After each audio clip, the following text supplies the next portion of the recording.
Inter college में एकत्र होकर कलेक्ट्रेट मार्च के सर्किल में जाकर ज्ञापन देने की बात कही गई थी।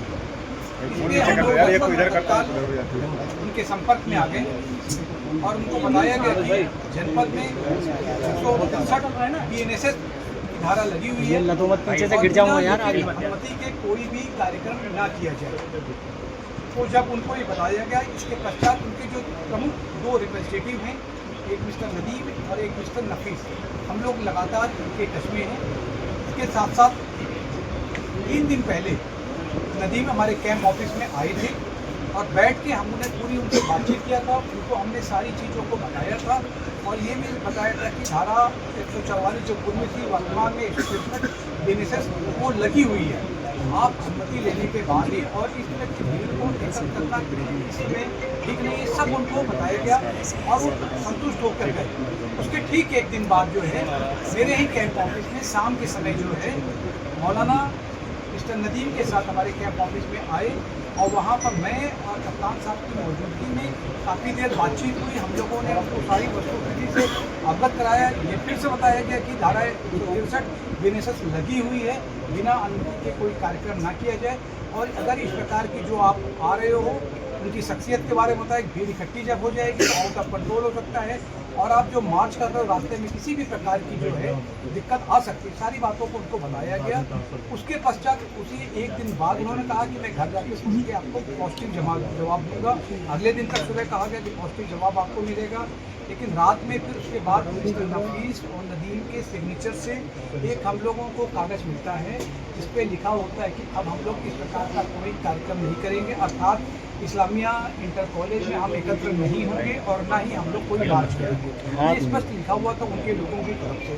उसको हम लोग लेके मतलब मान के चल रहे थे कि अब इस प्रकार का कुछ नहीं होगा। लेकिन कुछ ही देर बाद इसका भी एक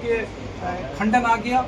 फिर खंडन आने के बाद फिर जब उनके लोगों से पूछा गया फिर उन्होंने कहा नहीं साहब, बिल्कुल जो हमने पहले लेटर दिया वो ठीक है। इसके अगली सुबह को करीब 10:30 बजे के करीब जो है मौलाना की तरफ एक वीडियो जारी किया जाता है कि नहीं, जो भी समाचार पत्रों में निकला है और जो भी आपने सोशल मीडिया या अन्य जगहों से आपको लोगों को पता चला है और जो एक लेटर जारी किया गया वो सभी फेक है और हम पूर्व प्रोग्राम की तरह ही कार्यक्रम करेंगे।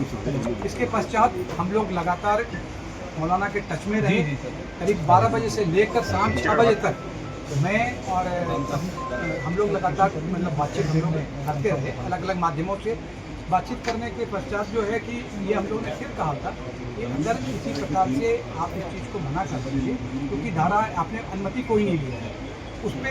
कोई रिस्पॉन्स नहीं मिला और अचानक ही जब जुमे की नमाज जब हो गई और उसके बाद 80 से 90% लोग जो है वो अपने अपने घरों को चले गए थे, क्योंकि उसके पहले हम लोगों ने एक फ्लैग मार्च भी किया था और उस फ्लैग मार्च के माध्यम से और social media, print media, electronic media के माध्यम से भी एक मैसेज दिया था कि धारा लगे होने की 163 BNSS के बारे में हम लोगों ने गाइड भी दिया था, सबको बता दिया गया था। सभी लोगों से अपील भी निकाली गई थी कि सभी लोग जो है जनपद में शांति व्यवस्था बनाए रखने में जिला प्रशासन, पुलिस प्रशासन का पूरा सहयोग करें। इसमें सभी लोगों ने सहयोग किया, लेकिन कल जुमे की नमाज के बाद जहां 90% 80 से 90% लोग अपने अपने घरों को वापस चले गए, उसी में कुछ लोग ऐसे थे जो लोग की नमाज के बाद कुछ अन्य लोग वहाँ पर आ गए और उन्होंने एकत्र होकर जो इस्लामिया इंटर कॉलेज वहाँ पर जाने का प्रयास किया और उसके पश्चात जो है प्रयास करने में उन्होंने जो हमारी पुलिस फोर्स थी, हमारे मजिस्ट्रेट थे, उनके साथ धक्का मुक्की करने की कोशिश किया है। और जब